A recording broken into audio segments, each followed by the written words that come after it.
Alors, je vais vous présenter comment on fait du tricot avec les doigts.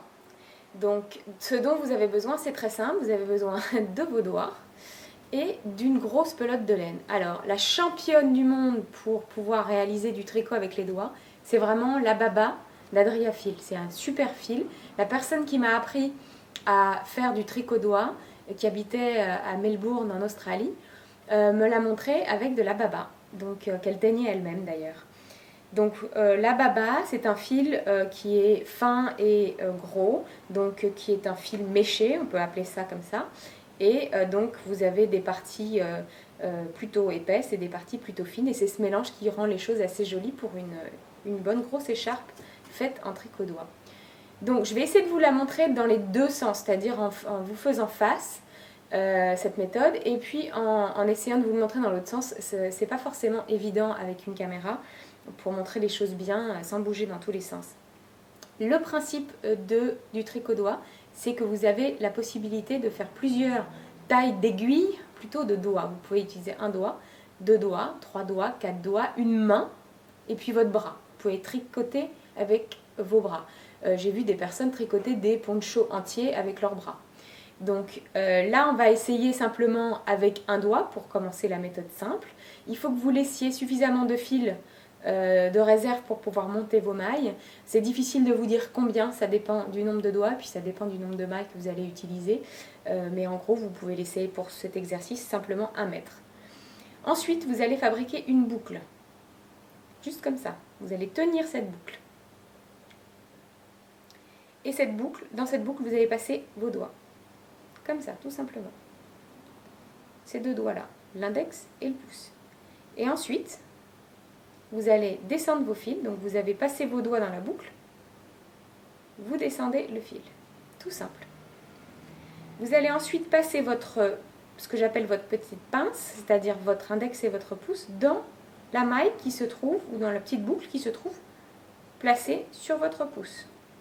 Vous glissez vos doigts et ensuite vous allez attraper de l'autre côté la boucle qui se trouve sur votre index. Vous l'attrapez comme ça et vous lâchez tout. Très simple.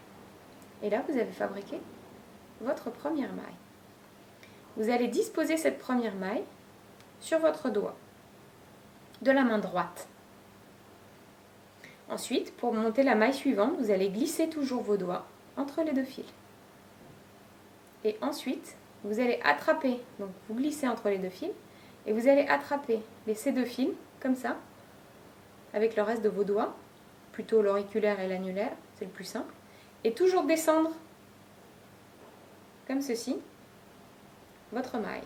Et vous faites une petite tour Eiffel à l'envers, vous voyez. Pas faute d'imagination, mais bon. Voilà. Ensuite, vous allez faire comme la fois précédente, vous allez glisser votre petite pince dans la boucle qui se trouve sur le pouce, pour pouvoir attraper ensuite celle qui se trouve sur votre index. Et voilà, vous lâchez tout. Et vous gardez simplement sur votre index la boucle que vous avez attrapée. Voilà.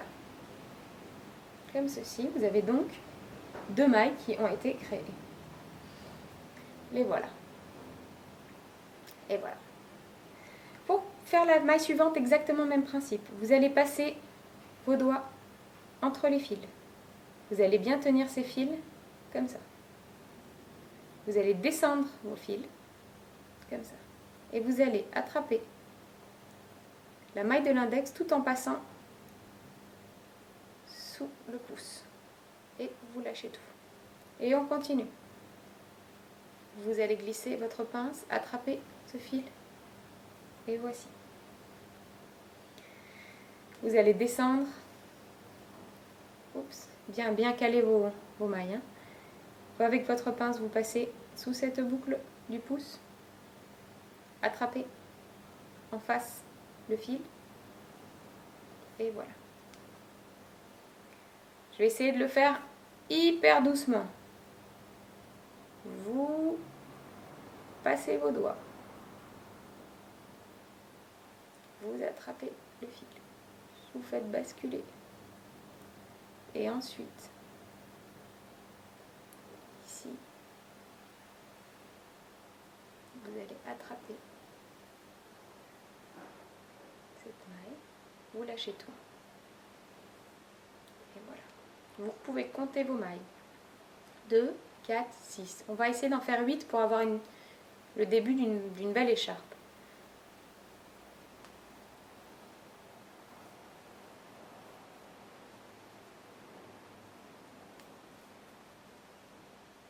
Voilà. Quand vous avez fini ce rang, vous attrapez les mailles, tout ensemble, sans en lâcher une, hein, attention. Vous enlevez tout, vous tournez l'ensemble de mailles et vous allez les mettre sur l'index de votre main gauche, tout en faisant bien attention que le fil de la pelote soit du côté des ongles.